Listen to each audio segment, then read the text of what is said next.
engine oil pan ng Honda Odyssey. Kita nyo yung mga tagas, basang-basa yung ilalim. I-revisit ko yung ito, engine oil pan. Ayan, kailangan tanggalin itong kabutso nya. Nakaharang kasi ito, kaya kailangan tanggalin. Kung natanggal yung tambutso, mabahawa na siya. Kaya lakas magbuhos ng engine oil dahil dito sa engine oil pan.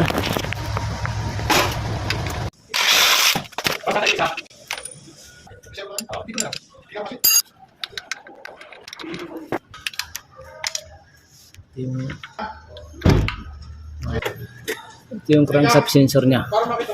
Kapag hindi gumagana ito, hindi yan i-start. Pinaka-oil pa niya dito yung nakatama sa flywheel.